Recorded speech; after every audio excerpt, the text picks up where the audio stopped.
नमस्कार, आप देख रहे हैं मौलिक शक्ति न्यूज और मैं हूं आपके साथ साइमा। सुप्रीम कोर्ट ने नागालैंड राज्य में महिलाओं के आरक्षण से जुड़े मामले में सुनवाई करते हुए केंद्र सरकार को जमकर फटकार लगाई है। सुप्रीम कोर्ट नागालैंड में नगरपालिका और नगर परिषद चुनाव में महिलाओं के 1/3 आरक्षण की संवैधानिक योजना को लागू करने के लिए कोई कार्रवाई नहीं करने पर केंद्र से सवाल पूछ रहा था। सुप्रीम कोर्ट ने कहा कि नागालैंड में महिलाओं के लिए आरक्षण क्यों लागू नहीं किया गया। कोर्ट ने भाजपा शासित राज्यों के खिलाफ कड़ा रुख अपनाने में विफल रहने पर केंद्र को फटकार लगाते हुए सख्त टिप्पणियां की है। कोर्ट ने कहा कि जहां केंद्र अन्य राज्य सरकारों के खिलाफ कड़ा रुख अपनाता है, वहीं संविधान का उल्लंघन होने पर भी जिस राज्य में आपकी पार्टी की सरकार होती, वहां आप कुछ नहीं करते। सुप्रीम कोर्ट ने केंद्र से पूछा कि आप अपनी ही पार्टी की राज्य सरकारों के खिलाफ कार्रवाई क्यों नहीं करते। नागालैंड में महिलाओं के लिए आरक्षण क्यों लागू नहीं किया गया। केंद्र इस मुद्दे से अपना हाथ नहीं झाड़ सकता।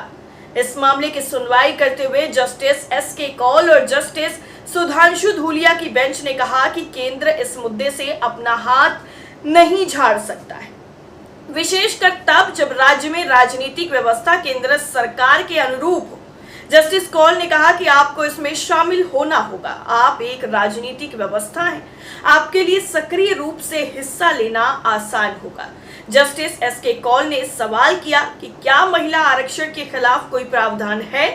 महिलाओं की भागीदारी का आखिर विरोध क्यों, जबकि जीवन के सभी क्षेत्रों में महिलाएं समान रूप से भागीदार हैं। आपने वचन दिया था कि आप ऐसा करेंगे। जस्टिस कौल ने केंद्र सरकार का प्रतिनिधित्व कर रहे एएसजी के.एम. नटराज से कहा कि आप मुझसे ये मत कहलवाइए कि केंद्र सरकार संविधान को लागू करने की इच्छुक नहीं है, क्योंकि मैं ये कहूंगा आपने वचन दिया था कि आप ऐसा करेंगे, लेकिन मुकर गए। हाँ, यही हमारी चिंता है। उन्होंने आगे कहा कि यथास्थिति में बदलाव का हमेशा विरोध होता है, लेकिन किसी को इसे बदलने की जिम्मेदारी लेनी होगी। कोर्ट ने कहा कि नागालैंड के जो भी व्यक्तिगत कानून हैं और राज्य के विशेष दर्जे को किसी भी तरीके से नहीं छुआ जा सका। नागालैंड ऐसा राज्य है जहां महिलाओं की शिक्षा, आर्थिक और सामाजिक स्थिति अन्य राज्यों से अच्छी है। ऐसे में हम ये स्वीकार नहीं कर सकते कि नागालैंड में महिलाओं के लिए आरक्षण क्यों लागू नहीं किया जा सकता है। इस सुनवाई के दौरान आपको बता दें कि जस्टिस कौल ने आरक्षण के महत्व पर जोर देते हुए कहा कि आरक्षण ये सुनिश्चित करता है कि न्यूनतम स्तर का प्रतिनिधित्व हो। संविधान को लागू करना राज्य सरकार का कर्तव्य है। वहीं नागालैंड राज्य के महाधिवक्ता के.एन. बालगोपाल ने इस केस में कोर्ट से कुछ समय मांगा। कोर्ट ने उनके अनुरोध पर उन्हें समय दिया, लेकिन कहा है कि ये आखिरी अवसर दिया जा रहा है।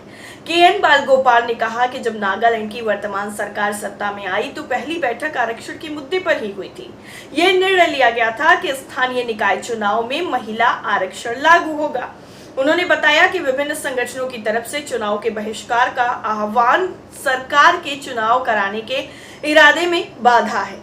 इसमें जस्टिस कौल ने कहा कि नागालैंड के इन संगठनों को चुनाव में भाग न लेने का अधिकार हो सकता है, वहीं संविधान को लागू करना राज्य सरकार का कर्तव्य है। उन्होंने नागालैंड राज्य के महाधिवक्ता से पूछा कि जब जीवन के सभी क्षेत्रों में महिलाएं बराबरी से भागीदार हैं, तो महिलाओं की यहाँ भागीदारी का विरोध क्यों। कोर्ट ने पूछा कि आप 1/3 प्रतिनिधित्व देने में भी क्यों संकोच करते हैं। इसके जवाब देते हुए नागालैंड राज्य के महाधिवक्ता ने कहा कि उन्होंने नागालैंड में कुछ महिला संगठनों से इस मुद्दे पर व्यक्तिगत रूप से मुलाकात की थी। उन्होंने एक प्रमुख संगठन से कहा कि वो आरक्षण नहीं चाहते। उनके जवाब पर जस्टिस कौल ने कहा कि जब भी कोई सामाजिक प्रगति होती है तो कानून अक्सर सबसे पहले आता है और अक्सर ही ये सामाजिक बदलावों के लिए मिसाल बन जाता है। इसमें आपको सोचना चाहिए था, अभी तक आरक्षण लागू क्यों नहीं हुआ। यानी कुल मिलाकर के जो बीजेपी शासित राज्य हैं, वहां पर केंद्र सरकार इतना ढीला हवाली का रवैया क्यों अपनाती है। इस पूरे मुद्दे को लेकर केंद्र सरकार को जमकर फटकार लगाई गई है सुप्रीम कोर्ट की तरफ से। आपका क्या मानना है इस पूरी रिपोर्ट को लेकर, कमेंट करके जरूर बताइए और साथ ही साथ मौलिक शक्ति न्यूज को लाइक करना, शेयर करना और सब्सक्राइब करना बिल्कुल ना भूलिए।